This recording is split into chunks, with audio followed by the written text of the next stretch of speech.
ನಮಸ್ಕಾರ ವೀಕ್ಷಕರೇ, ಸಂಜೆ 6 ಇದು ಕರ್ನಾಟಕ ಕಾರುಬಾರು. ನಾನು ಶ್ರೀಲಕ್ಷ್ಮಿ. ದರ್ಶನ್ ಜಾಮೀನಿಗಾಗಿ ಕೋರ್ಟ್ನಲ್ಲಿ ಸೂಪರ್ ಆಗಿ ವಾದ ಮಂಡನೆ ನಡೆದಿದೆ. ಹಿರಿಯ ಕ್ರಿಮಿನಲ್ ಲಾಯರ್ ಸಿ.ವಿ. ನಾಗೇಶ್ ವಾದ ಮಂಡನೆಯನ್ನ ಮಾಡಿದ್ದಾರೆ. ದರ್ಶನ್ ಮೊಗದಲ್ಲಿ ಜಾಮೀನು ಕನಸು ಮತ್ತೆ ಚಿಗುರಿದೆ. ಚಾರ್ಜ್ ಶೀಟ್ನ ಉಲ್ಲೇಖಗಳನ್ನೇ ಆಧರಿಸಿ ಸಿ.ವಿ. ನಾಗೇಶ್ ಭರ್ಜರಿಯಾಗಿ ಆರ್ಭಟಿಸಿದ್ದಾರೆ. ರಿಕವರಿ ಆಗಿದ್ದು ಚಪ್ಪಲಿನ, ಶೂನ ಅನ್ನೋ ಸ್ಮಾಲೆಸ್ಟ್ ಡೀಟೇಲ್ಸ್ ನಿಂದ ಹಿಡಿದು ಹೇಗೆ ಪ್ರತಿ ಸಾಕ್ಷ್ಯಗಳನ್ನು ಕೂಡ ದರ್ಶನ್ ವಿರುದ್ಧ ಕನ್ಸ್ಟ್ರಕ್ಟ್ ಮಾಡಲಾಯಿತು, ಪ್ಲಾಂಟ್ ಮಾಡಲಾಯಿತು ಅನ್ನೋಂಥದ್ದನ್ನ C V. Nagesh point by point prove ಮಾಡ್ತಾ ಹೋದ್ರು. ಘಟನಾ ಸ್ಥಳಕ್ಕೆ ದರ್ಶನ್ನ ಕರೆದೊಯ್ಯಲಿಲ್ಲ ಯಾಕೆ ಪ್ರಶ್ನೆ ಮಾಡಿದ್ರು. ಖಾಲಿ ಬಾಟಲ್ಗೆ ಹಾಕಿದ್ರ ಹೊಸ ಲೇಬಲ್ ಕೇಳ್ತಾ ಇದ್ದಾರೆ CV. Nagesh. Police charge sheet step by step expose ಮಾಡ್ತಾ ಹೋದ್ರು. ಲಾಠಿ, ಶೆಡ್ಡು, ನೈಲಾನ್ ಹಗ್ಗ ಇದೆಲ್ಲವೂ ಕಟ್ಟು ಕಥೆ ಅನ್ನೋದು ಸಿ.ವಿ. ನಾಗೇಶ್ ವಾದ. ಮತ್ತು ಅದೆಲ್ಲವನ್ನ ತಯಾರಿ ಮಾಡಿಕೊಂಡೇ ಆ ನಂತರ ಅರೆಸ್ಟ್ ಮಾಡಿದ್ರು ಪೊಲೀಸ್ನವರು, ಆ ನಂತರ ತನಿಖೆ ಶುರು ಮಾಡಿದ್ರು ಅನ್ನೋಂಥದ್ದು ಸಿ.ವಿ. ನಾಗೇಶ್ ವಾದ. 3991 ಪುಟಗಳ ಚಾರ್ಜ್ ಶೀಟ್ ಹಾಗಾದ್ರೆ ಎಲ್ಲವೂ ಸುಳ್ಳ? ಸಿ.ವಿ. ನಾಗೇಶ್ ವಾದದಲ್ಲಿ ಏನಿತ್ತು?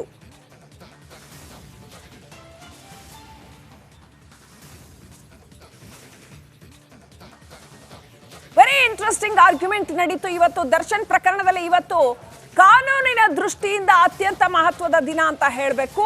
ಸಿ.ವಿ. ನಾಗೇಶ್ ಎಂಟ್ರಿ ಆಗಿದ್ದು ಮತ್ತು ಅವರು ವಾದ ಮಂಡನೆ ಮಾಡಿದ್ದಂಥದ್ದು. ಚಾರ್ಜ್ ಶೀಟ್ ಹಾಕೋವಲ್ಲಿವರೆಗೆ ಇಡೀ ಪ್ರಕರಣ ದೊಡ್ಡ ಮಟ್ಟದ ಗಂಭೀರತೆಯನ್ನ ಪಡ್ಕೊಂಡಿತ್ತು.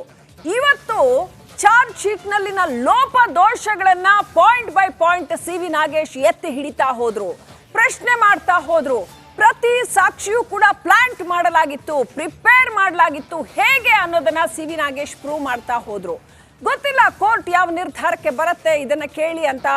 But CV. ನಾಗೇಶ್ ಅವರ ವಾದವನ್ನು ಅವರು ಮಂಡಿಸಿದ್ದಾರೆ. ದರ್ಶನ್ಗೆ ಜಾಮೀನು ಕೊಡಿಸ್ಲೇಬೇಕು ಅಂತ ಪಣ ತೊಟ್ಟಿದ್ದಾರೆ ಅಂತ ಅನ್ಸುತ್ತೆ. ಸಿ.ವಿ. ನಾಗೇಶ್ ತಮ್ಮ ವಾದ ಮಂಡನೆ ಮಾಡಿದ್ದಾರೆ.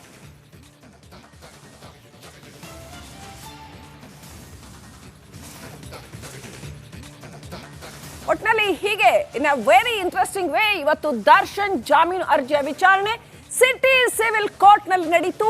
ಹಿರಿಯ ವಕೀಲ ಸಿ.ವಿ. ನಾಗೇಶ್ ಅವರ ಅಬ್ಬರಕ್ಕೆ ತನಿಖಾಧಿಕಾರಿಗಳೇ ಕಕ್ಕಾಬಿಕ್ಕಿ ಆಗ್ಬಿಟ್ರು. ಹಾಗಿದ್ರೆ ಸಿ.ವಿ. ನಾಗೇಶ್ ಅವರ ವಾದ ಹೇಗಿತ್ತು ಈ ರಿಪೋರ್ಟ್ ನೋಡಿ.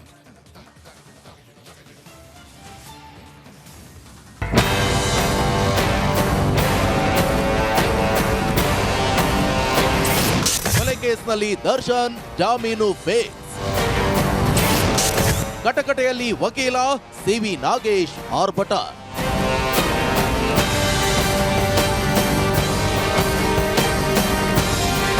ರೇಣುಕಸ್ವಾಮಿ ಕೊಲೆ ಕೇಸ್ ಸಂಬಂಧ ಇಂದು 57ನೇ ಸಿಸಿಎಚ್ ಕೋರ್ಟ್ನಲ್ಲಿ ದರ್ಶನ್ ಪರ ಸಿ.ವಿ. ನಾಗೇಶ್ ವಾದ ಮಾಡಿದ್ದಾರೆ.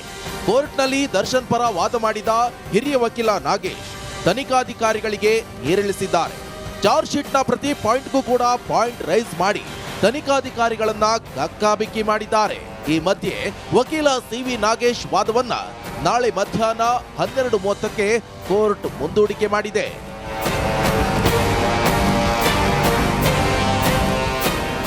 ದರ್ಶನ್ ನೋಡೋಕೆ ಮಾತ್ರ ಟಫ್, ಒಳಗಡೆ ತುಂಬಾ ಸಾಫ್ಟ್, ಹೃದಯವಂತ ಅಂತ ಹೇಳಿದ್ದು ಸಿ.ವಿ. ನಾಗೇಶ್.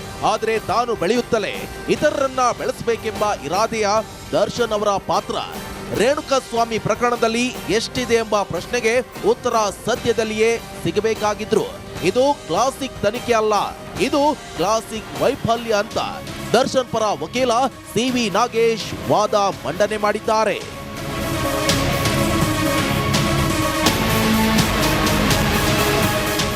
ಹಾಗಿದ್ರೆ ದರ್ಶನ್ ಪರ ವಕೀಲ ಸಿ.ವಿ. ನಾಗೇಶ್ ವಾದ ಹೇಗಿತ್ತು ಗೊತ್ತಾ? ನಟ ದರ್ಶನ್ ವಿರುದ್ಧದ ಎಲ್ಲ ದಾಖಲೆಗಳು ಸುಳ್ಳು, ಎಲ್ಲ ರಿಕವರಿ ಸಾಕ್ಷಿಗಳನ್ನ ಪ್ಲಾಂಟ್ ಮಾಡಲಾಗಿದೆ.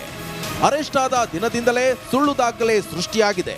ಶೆಡ್ನಲ್ಲಿ ಸಿಕ್ಕಿರುವ ಮರದ ತುಂಡು, ಕಟ್ಟಿಗೆಗಳು ಸುಳ್ಳು, ನೈಲಾನ್ ಹಗ್ಗ ಎಲ್ಲ ಸಾಕ್ಷಿಗಳು ಸುಳ್ಳು. 2 ಅಡಿ ಉದ್ದದ ಲಾಠಿ ಸುಳ್ಳು, ರಕ್ತದಿಂದ ಕೂಡಿದ ಲಾಠಿ ಸುಳ್ಳು. ದರ್ಶನ್ ರನ್ನ ಘಟನಾ ಸ್ಥಳಕ್ಕೆ ಕರೆದುಕೊಂಡು ಹೋಗಿಲ್ಲ. ಖಾಲಿ ಬಾಟಲಿ ತೋರಿಸಿ ಸ್ಟೋನಿ ಬ್ರೂಕ್ ಲೇಬಲ್ ಹಾಕಿದ್ದಾರೆ. ಚಪ್ಪಲಿ ಅಂತ ಹೇಳಿ ಶೂ ರಿಕವರಿ ಮಾಡಿದ್ದಾರೆ. ರಕ್ತದ ಕಲೆ ಇರುವ ಶೂಗಳನ್ನ ವಶಪಡಿಸಿಕೊಂಡಿದ್ದಾರೆ. ಆದರೆ ಶೂಗಳನ್ನ ಜೂನ್ 14ರಂದು ರಿಕವರಿ ಮಾಡಿದ್ದಾರೆ. ಸೋಪ್ ಹಾಕಿ ತೊಳೆದ ಶೂ ಮೇಲೆ ರಕ್ತದ ಕಲೆ ಹೇಗೆ ಬಂತು ಅಂತ ತನಿಖಾಧಿಕಾರಿಗಳ ತನಿಖೆಯನ್ನೇ ಪ್ರಶ್ನೆ ಮಾಡಿದ್ದಾರೆ. ಜಾಮೀನು ವಿಚಾರಕ್ಕೆ ಸಂಬಂಧಪಟ್ಟಂತೆ ಇವತ್ತು senior counsel C V Nagesh sir ನಮಗೆ ದೋಷಾರೋಪಣ ಪಟ್ಟಿಯಲ್ಲಿ ನಮ್ಮ ಪರವಾಗಿ ಅಂದರೆ ದರ್ಶನ್ ಅವ್ರ ಪರವಾಗಿ ಬೇಲ್ ತಗೊಳ್ಳೋಕ್ಕೆ ಯಾವ್ಯಾವ ಅಂಶಗಳಿದ್ದಾವೆ ಅನ್ನೋದನ್ನ ಇವತ್ತು ನ್ಯಾಯಾಲಯಕ್ಕೆ ಎದ್ದು ತೋರಿಸ್ಕೊಟ್ಟಿದ್ದೀವಿ. ಆಮೇಲೆ ದೋಷಾರೋಪಣ ಪಟ್ಟಿಯಲ್ಲಿ ತನಿಖಾಧಿಕಾರಿಗಳು ಏನೇನು ಲೋಪದೋಷಗಳು ಮಾಡಿದ್ದಾರೆ ಅಂದರೆ ಈ ಘಟನೆ ನಡೆದಂಥ ದಿನದಿಂದ ಮತ್ತು ಇವ್ರನ್ನ ಅರೆಸ್ಟ್ ಮಾಡುವಂಥ ಮತ್ತು ಚಾರ್ಜ್ ಶೀಟ್ ಸಲ್ಲಿಸುವವರೆಗೂ ಸಹ ಏನೇನು ಲೋಪದೋಷಗಳಿದನ್ನು ನಾವು ಇವತ್ತು ನ್ಯಾಯಾಲಯಕ್ಕೆ ತೋರಿಸ್ಕೊಟ್ಟಿದ್ದೀವಿ. ಅದರ ಮುಂದುವರಿದ ಭಾಗವಾಗಿ ಅಂದರೆ ಇನ್ನೇನೇನು ನಮಗೆ ಜಾಮೀನು ಸಿಗಬೇಕು ಅನ್ನೋದ್ರ ಪರವಾಗಿ ಅಂದರೆ ನಮ್ಮ ಜಾಮೀನು ಸಿಗುವಂಥ ಒಳ್ಳೆ ಅಂಶಗಳು ಪಾಸಿಟಿವ್ ಅಂಶಗಳು ಅದನ್ನು ನಾವು ಮುಂದೆ ನ್ಯಾಯಾಲಯದಲ್ಲಿ ನಾಳೆ ವಿಚಾರಣೆಗೆ ಮುಂದೂಡಿರೋದನ್ನು ನಾಳೆಗೆ ಅದನ್ನು ಮುಂದುವರಿಸೋರಿದ್ದೀವಿ. ಒಟ್ಟಾರೆ ನಾಳೆ ಮಧ್ಯಾಹ್ನ 12:30ಕ್ಕೆ ವಿಚಾರಣೆ ಮುಂದೂಡಿದ್ದು ನಾಳೆ ತನಿಖಾಧಿಕಾರಿಗಳ ಯಾವ ಲೋಪವನ್ನ ಎತ್ತಿ ಹಿಡಿಯುತ್ತಾರೆ ಎಂಬುದು ಕಾದು ನೋಡಬೇಕಿದೆ.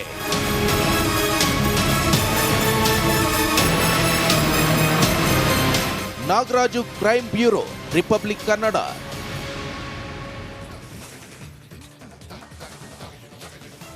ಸಿಕ್ಕಾಪಟ್ಟೆ ಬೆನ್ನೋವು ಇದೆಯಂತೆ, ಆದ್ರೂ ಕೂಡ ಸ್ಕ್ಯಾನಿಂಗ್ ಮಾಡಕ್ ಬಿಡ್ತಾ ಇಲ್ಲ ದರ್ಶನ್. ಇಲ್ಲಿ ಬೇಡ, ಬೆಂಗಳೂರಲ್ಲೇ ಬೇಕು ಅಂತ ಹಠ ಮಾಡ್ತಾ ಇದ್ದಾರಂತೆ. ಹಾಗಾದ್ರೆ ಬೆನ್ನು ನೋವಿನ ತಂತ್ರ ಏನು ನೋಡೋಣ ಬನ್ನಿ.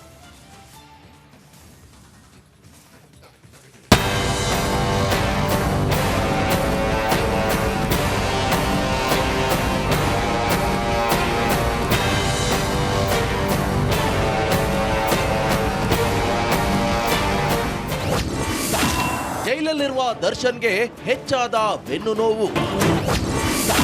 ಬೆಂಗಳೂರಿಗೆ ಹೋಗಬೇಕು ಎಂದ ನಟ. ಸ್ಯಾಂಡಲ್ವುಡ್ ನಟ ದರ್ಶನ್ ಜೈಲು ಸೇರಿದಾಗಿನಿಂದಲೂ ಬೆನ್ನು ನೋವಿನ ಸಮಸ್ಯೆ ಬಗ್ಗೆ ಸುದ್ದಿಯಾಗುತ್ತಲೇ ಇತ್ತು. ಇದಕ್ಕಾಗಿಯೇ ನಟನಿಗೆ ಸರ್ಜಿಕಲ್ ಚೇರ್ ವ್ಯವಸ್ಥೆಯನ್ನು ಕೂಡ ಮಾಡಲಾಗಿತ್ತು. ತೀವ್ರ ಬೆನ್ನು ನೋವಿನ ಸಮಸ್ಯೆಯಿಂದ ಬಳಲುತ್ತಿರುವಂತಹ ಆರೋಪಿ ದರ್ಶನ್ ಇದರಿಂದಾಗಿ ಕಷ್ಟಪಡ್ತಿದ್ದಾರಂತೆ. ಬೆನ್ನು ನೋವು ಹೆಚ್ಚಾಗ್ತಾ ಇರುವುದರಿಂದ ಬಿಮ್ಸ್ ಆಸ್ಪತ್ರೆಯ ಆರ್ಥೋಪೆಡಿಷಿಯನ್ ಜೈಲಿನಲ್ಲೇ ಆರೋಗ್ಯ ತಪಾಸಣೆ ನಡೆಸಿದ್ದಾರೆ.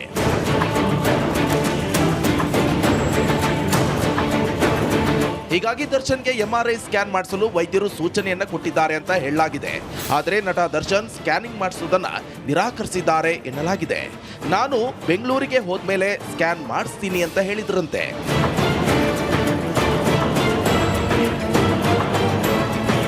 ಸದ್ಯಕ್ಕೆ ಪೇನ್ ಕಿಲ್ಲರ್ ಟ್ಯಾಬ್ಲೆಟ್ ಮಾತ್ರ ಕೊಡಿ ಸಾಕು ಅಂತ ಆರೋಪಿ ದರ್ಶನ್ ವೈದ್ಯರ ಬಳಿ ಹೇಳಿದಾರಂತೆ. ವಿಮ್ಸ್ ವೈದ್ಯರು ನಟ ದರ್ಶನ್ಗೆ 10 ದಿನಗಳಿಗೆ ಮಾತ್ರೆ ನೀಡಿದ್ದಾರೆ ಎನ್ನಲಾಗಿದೆ. ಬೆನ್ನು ನೋವಿನ ನೆಪದಲ್ಲಿ ಆಸ್ಪತ್ರೆ ಸೇರಲು ತಂತ್ರಾನ. ಬೆನ್ನು ನೋವಿದ್ದಕ್ಕೆ ಸರ್ಜಿಕಲ್ ಚೇರ್ ಕೂಡ ವ್ಯವಸ್ಥೆ. ಬೆಂಗಳೂರಿನ ಪರಪ್ಪನ ಅಗ್ರಹಾರದಲ್ಲಿದ್ದಾಗ ತಕ್ಕ ಮಟ್ಟಿಗೆ ಅಡ್ಜಸ್ಟ್ ಆಗಿದ್ದಂತಹ ದರ್ಶನ್ ಬಳ್ಳಾರಿ ಜೈಲಿನಲ್ಲಿ ಪ್ರತಿ ವಿಷಯಕ್ಕೂ ಕೂಡ ಪರದಾಡುವಂತಾಗಿದೆ. ಹೇಗಿದ್ರೂ ಕೂಡ ಕೊನೆಗೂ ನಟನಿಗೆ ಸರ್ಜಿಕಲ್ ಚೇರ್ ಭಾಗ್ಯ ಸಿಕ್ಕಿದೆ. ಬೆನ್ನು ನೋವು ಹಿನ್ನೆಲೆ ನಟನ ಮನವಿ ಹಾಗೂ ವೈದ್ಯರ ವರದಿಯನ್ನ ನೋಡಿ ಕೊನೆಗೂ ದಾಸನಿಗೆ ಸರ್ಜಿಕಲ್ ಚೇರ್ ನೀಡಲು ವ್ಯವಸ್ಥೆ ಮಾಡಲಾಗಿದೆ.